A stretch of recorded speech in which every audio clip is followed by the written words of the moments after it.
My name is Amadeus Regucera. I am a composer, a lapsed performer.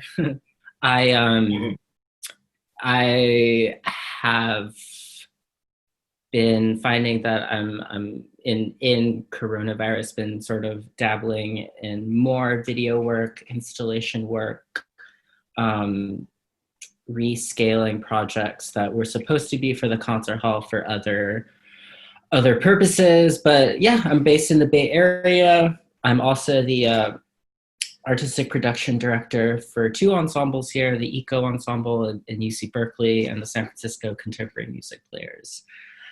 I also lecture at UC Berkeley, where I got my PhD in 2015, and mentor undergrads as well. My work has been primarily instrumental music, orchestral and chamber, with an emphasis on exploring the ways in which I can better establish physical presence in instrumental music, in ways, sort of focusing in ways where I can really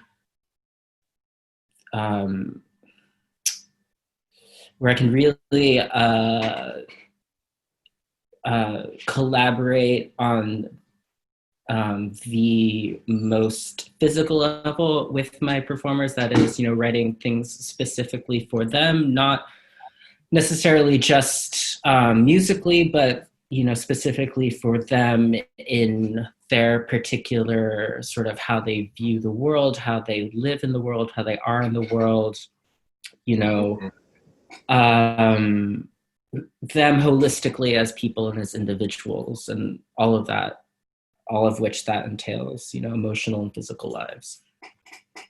I always wanted to be a kind of, I for lack of a better word, I kind of wanted to be a rock star. I mean, I asked to go into piano because I saw Elton John dress in drag and play music and play the piano on TV.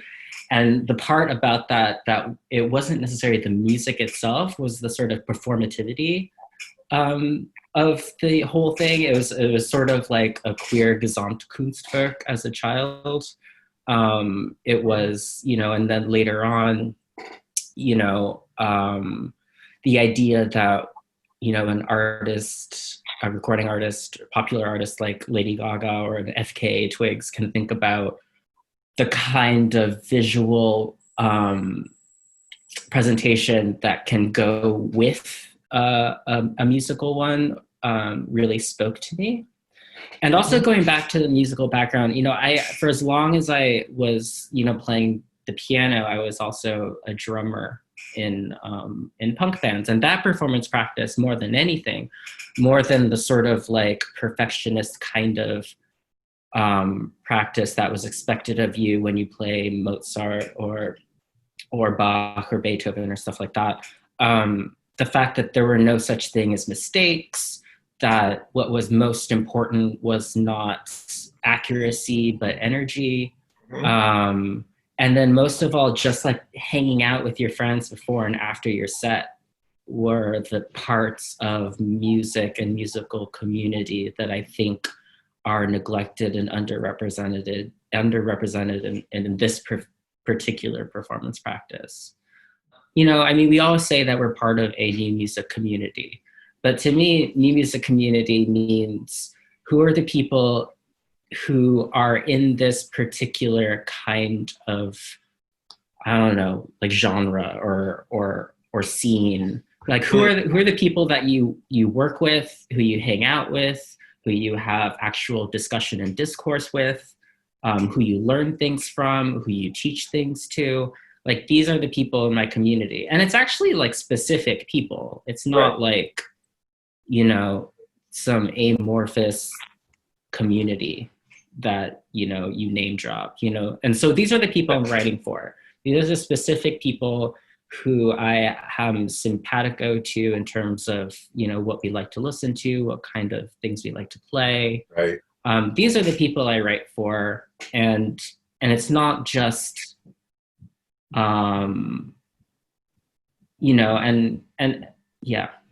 Yeah. And it's not just some random idea of what community is.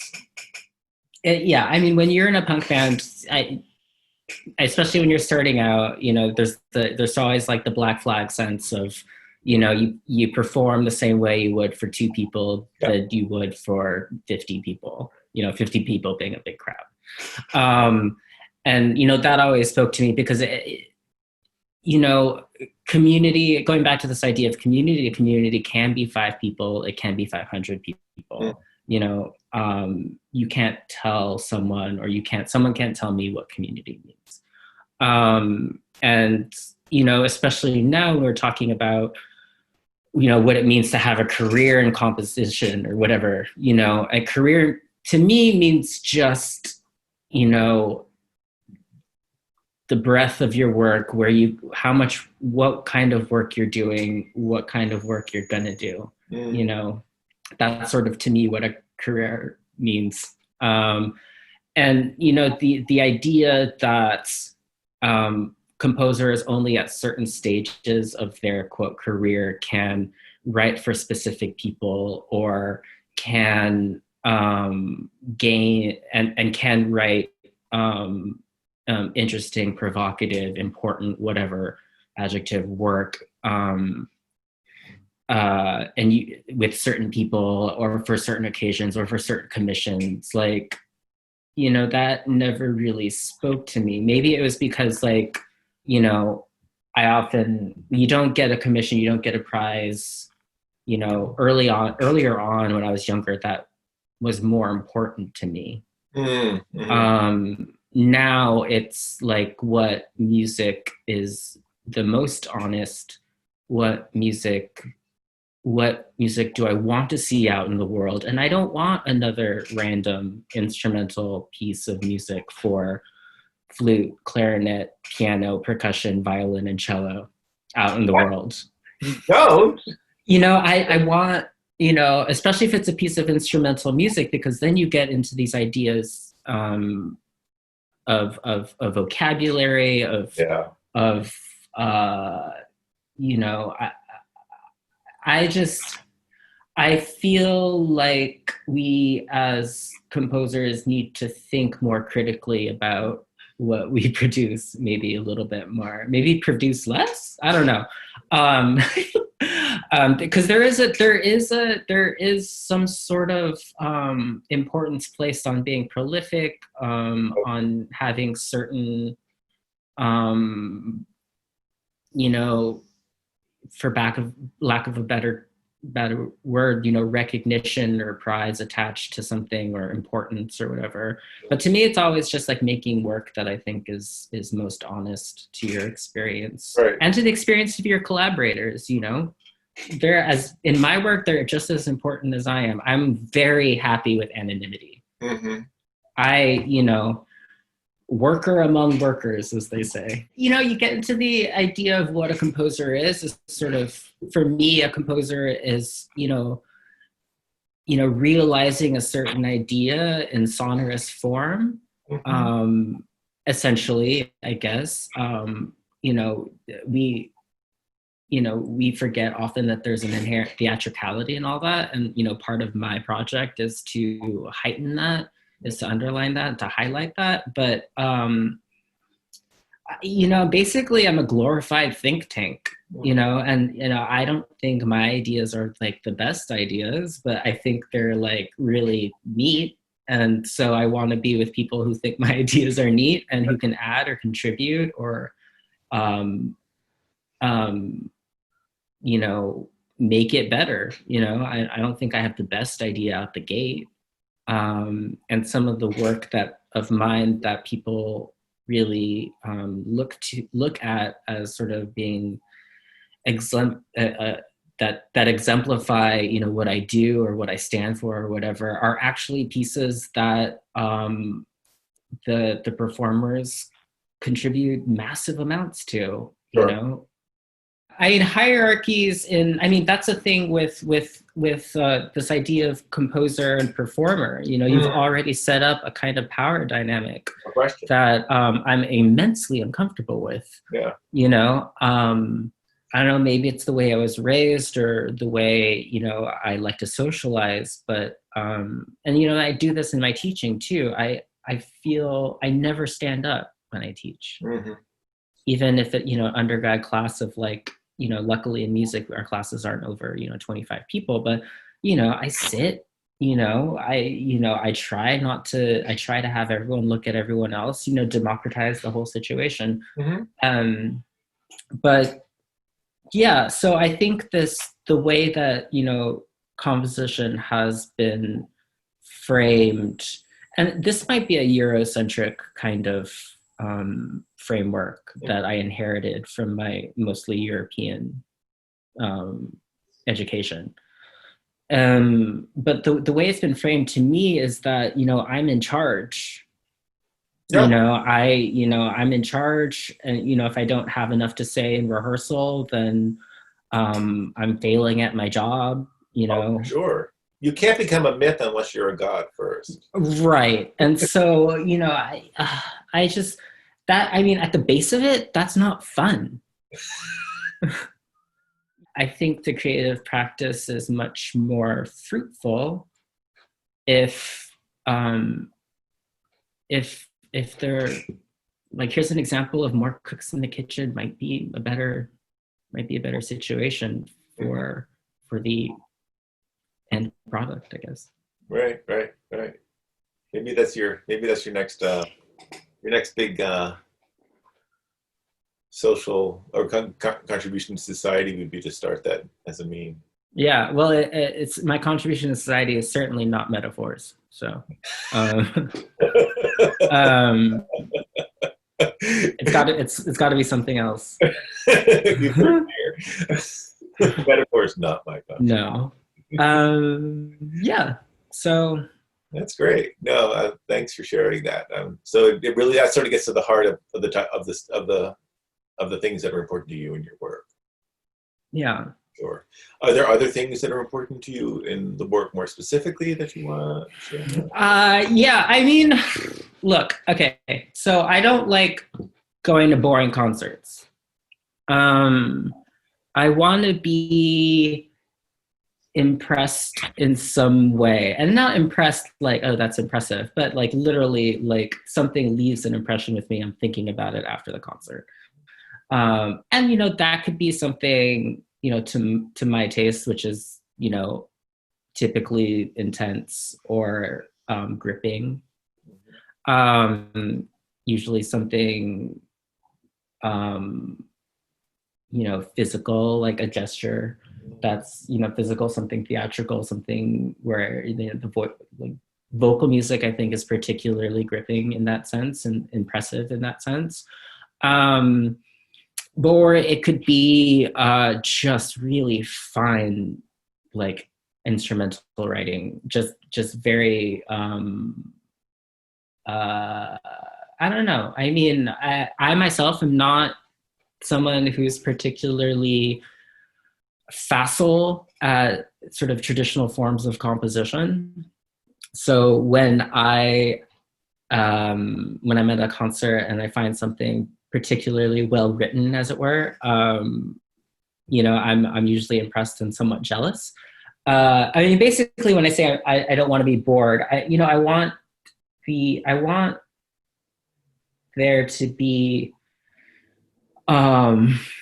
music that, this sounds stupid, not, I was going to say music that stands for something, but I don't necessarily mean it in sort of like the extra musical kind of way. I just, it sets up its own set of expectations and rules and stakes and an environment, and it really kind of like sees a piece that sort of sees its goals through in a really dedicated and provocative way.